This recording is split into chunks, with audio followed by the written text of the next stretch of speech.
So guys, जैसा कि हमने पिछले एपिसोड में देखा कि उन जिक्सु मरने वाली थी, इसीलिए उसने अपने पावर बेबी ची की बॉडी में ट्रांसफर करके उसे ह्यूमन फॉर्म दे दी थी और उसका नाम यून जाओ यांग रख दिया था। वानिंग लुयांग और शुयान की मेमोरीज देख रही थी, जिसमें उसे यून यांग डुओ और हेवनली एम्ब्रेस स्वॉर्ड के बारे में पता चल गया था, जिससे वानिंग समझ गई थी कि सब लोग हेवनली एम्ब्रेस स्वॉर्ड लेने के लिए आए हैं। इसीलिए वो उन्हें ढूंढने के लिए चली गई थी। लिंग युआन की डेथ नहीं हुई थी और अपने डिवाइन कॉन्शियसनेस की मदद से गुआन की बॉडी पर कंट्रोल करने की कोशिश कर रहे थे, लेकिन गुआन ने थंडर पुल में जंप करके लिंग युआन को घायल कर दिया था। वो वहां से भागने की कोशिश कर रहे थे, लेकिन गुआन ने उन्हें मार दिया था। फिर अब हम लुयांग को देखते हैं। वो शुयान, किंग जियान और जाओ यांग के साथ वीक वाटर रिवर के पास आ जाता है। वो पूछता है कि क्या यही वीक वाटर रिवर है। इसे देखकर ऐसा नहीं लग रहा है कि यह कोई खतरनाक जगह है, बल्कि मुझे तो ऐसा लगता है कि इसे पार करने में हमें उतनी परेशानी नहीं होगी जितनी मैग्मा लैंड और लोस्ट ग्राउंड्स को पार करने में हुई थी। शुयान कहती है कि वीक वाटर रिवर खतरनाक नहीं लग रही है, पर यह बहुत ही ज्यादा खतरनाक है। ऐसा कहा जाता है कि लिंगबाओ माउंटेन पर जिसकी भी डेथ होती है, उन सब की सोल यहाँ आ जाती है और लोगों को रिवर पार नहीं करने देती, जिसकी वजह से यह जगह मैग्मा लैंड और लोस्ट ग्राउंड्स से भी ज्यादा खतरनाक है। ये बात सुनकर जाओ यांग थोड़ा घबरा जाता है। वो पूछता है कि अगर यहाँ इतनी सारी सोल्स है तो क्या मैं अकेले उन्हें पार कर पाऊंगा। किंग जियान कहती है कि तुम्हें फिक्र करने की जरूरत नहीं है, हम तीनों मिलकर तुम्हें प्रोटेक्ट करेंगे और हमारे होते हुए तुम्हें कुछ नहीं होगा। जाओ यांग को फिर भी डर लग रहा था, पर वो अपनी मॉम की विश को पूरा करना चाहता था, इसलिए वो रिवर पार करने के लिए मान जाता है और अपने ची बर्ड फॉर्म में आ जाता है। किंग जियान और उसके साथी ची पर बैठने लगते हैं, लेकिन तभी वार्निंग वहां जाती है और कहती है कि क्या तुम्हें सच में ऐसा लगता है कि मैं तुम्हें इतनी आसानी से यहाँ आने दूंगी।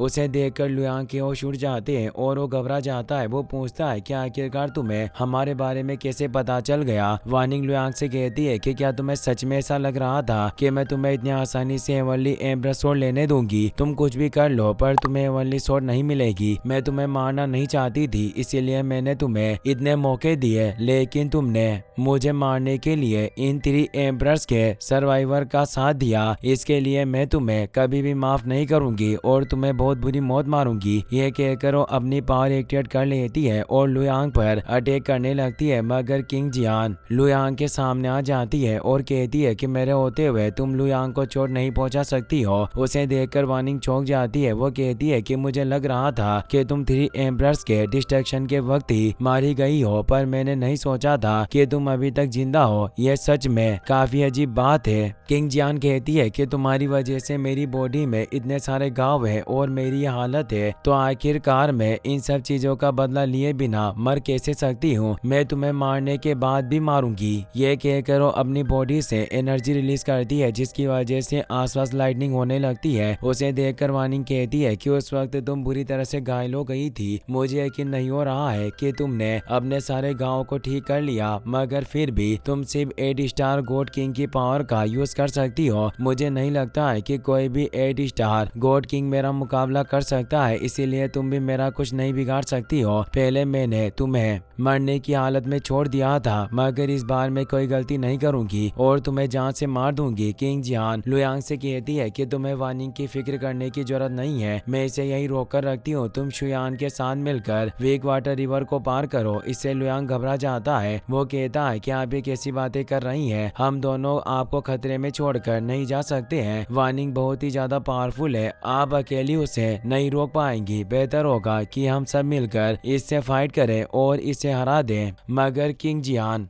लुयांग की बात नहीं सुनती और गुस्से में उसे वहां से जाने के लिए कहती है। तो लुयांग और शुयान जाओ यांग पर बैठकर रिवर के दूसरी तरफ जाने लगते हैं। इससे वार्निंग को काफी गुस्सा आता है। वो कहती है कि क्या तुम्हें सच में ऐसा लगता है कि मेरे यहाँ होते हुए तुम रिवर के दूसरी तरफ चले जाओ, कुछ भी हो जाए, पर आज मैं तुम्हें रिवर की दूसरी तरफ जाने नहीं दूंगी और तुम तीनों को मार दूंगी। ये कहकर अपने मैजिक की मदद से जाओ यांग को एक शील्ड में बंद कर देती है। शील्ड काफी स्ट्रॉन्ग थी, जिस वजह से जाओ लुयांग उसे तोड़ नहीं पा रहा था और उसे उड़ने में काफी परेशानी हो रही थी। इससे किंग जियान को काफी गुस्सा आता है। वो वार्निंग से कहती है कि हम दोनों पुराने दुश्मन है और मैं तुमसे फाइट करना चाहती हूँ, पर फिर भी तुम उन बच्चों पर ध्यान दे रही हो। इससे मुझे ऐसा लगता है कि तुम मुझे कमजोर समझ रही हो, तो अब मैं तुम्हें अपनी पावर दिखाती हूँ। ये कहकर वो अपनी सोर्ड्स को एक्टिवेट कर लेती है और अपने डबल स्लेश से वार्निंग पर अटैक करती है, जिसकी वजह से वार्निंग बहुत दूर जाकर गिरती है और उसे काफी चोट लगती है, जिससे उसकी पावर कम हो जाती है और वो शील्ड भी कमजोर हो जाती है। इसका फायदा उठाकर जाओ यांग अपनी पावर से शील्ड को तोड़ देता है और रिवर की दूसरी तरफ बढ़ जाता है। किंग जियान वार्निंग से कहती है कि अभी तुम्हारे पास इतनी पावर नहीं है कि तुम मुझे हरा सको। बिना अपने गार्डियन सील ओपन किए तुम मेरा मुकाबला नहीं कर सकती हो, इसीलिए अपनी सील ओपन कर लो, वरना मैं तुम्हें जिंदा नहीं छोड़ूंगी। ये बात सुनकर वार्निंग जोर जोर से हंसने लगती है। वो कहती है कि आज जब तुम्हें मरने की इतनी जल्दी है तो मुझे अपनी सील ओपन करनी होगी, उसके बाद तुम जिंदा नहीं बच पाओगी और तुम्हारा जल्दी मरने का सपना पूरा हो जाएगा।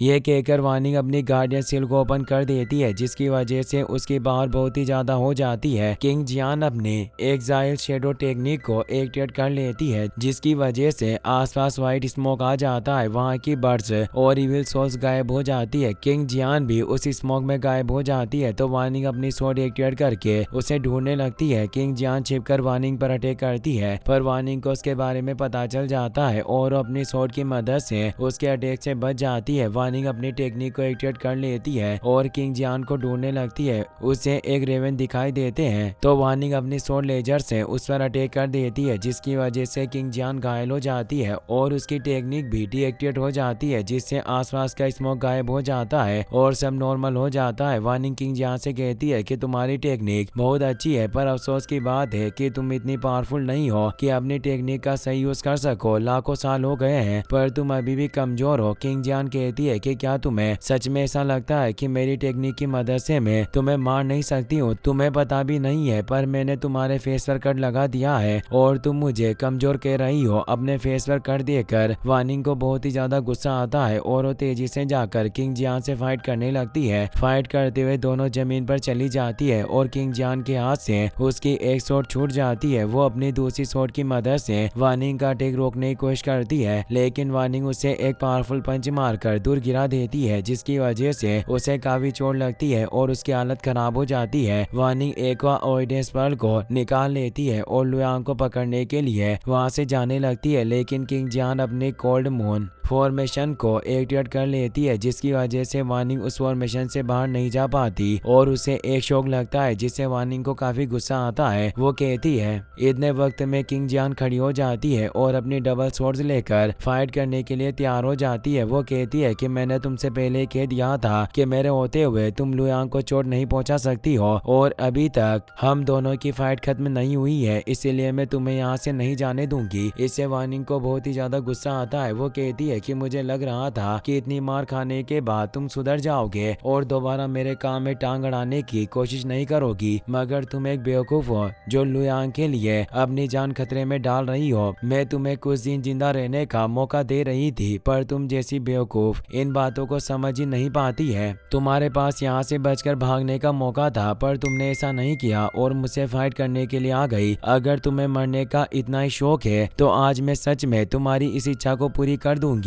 यह कहकर वो अपनी बॉडी से एनर्जी रिलीज करती है, जिसकी वजह से किंग जियान की फॉर्मेशन डिस्ट्रॉय हो जाती है। किंग जियान अपनी हेवनली मून फेरी टेक्निक को एक्टिवेट कर लेती है, जिसकी वजह से आसपास की सब जगह बर्फ में जमने लगती है, पर वार्निंग की ड्रेस भी आइस में फ्रीज हो जाती है। किंग जियान कुछ मैजिकल रूट्स से वार्निंग पर अटैक करती है, लेकिन वार्निंग अपनी नथिंगनेस टेक्निक की मदद से उसका अटैक फेल कर देती है और तेजी से जाकर अपनी स्वॉर्ड से किंग जियान पर अटैक कर देती है, जिसकी वजह से किंग जियान बुरी तरह से घायल हो जाती है और उसके मुंह से खून आने लगता है। वार्निंग कहती है कि तुम मेरा मुकाबला करने के लायक नहीं हो। इस बार भी तुमने अपने आप को पहले की तरह इम्पोर्टेंस दे दिया, जबकि तुम उस चीज के लायक नहीं हो। किंग जियान उसकी बातों पर ध्यान नहीं देती और अपनी मून फेरी ग्रेस टेक्निक को एक्टिवेट करके बहुत सारे क्रिस्टल से वार्निंग पर अटैक कर देती है। वार्निंग उन अटैक से बचती है, मगर इतने वक्त में किंग जियान वहाँ से टेलीपोर्ट हो जाती है। वो कहती है कि मैं इस बार हार गई हूँ, पर अगली बार मैं तुम्हें नहीं छोड़ूंगी। ये कहते हैं किंग जियान वहाँ से चली जाती है। वानिंग भी लुयांग को ढूंढने के लिए वहाँ से जाने लगती है, मगर अचानक एक ऑर्डिनेंस स्पेल एक्टिवेट हो जाता है और उसके क्रैक पड़ने लगती है, जिसकी वजह से वो ब्लास्ट हो जाता है और वहाँ काफी एनर्जी रिलीज होती है। एक ऑर्डिनेंस स्पेल के डिस्ट्रॉय होने से वानिंग को बहुत गुस्सा आता है और वो जोर जोर से चिल्लाने लगती है। इसी के साथ ये एपिसोड यहीं पर खत्म हो जाता है। गाइस, अगर आपको वीडियो पसंद आया हो तो इस वीडियो को लाइक करने के साथ साथ चैनल को सब्सक्राइब जरूर कर लेना। मिलते हैं नेक्स्ट वीडियो में। Thanks for watching.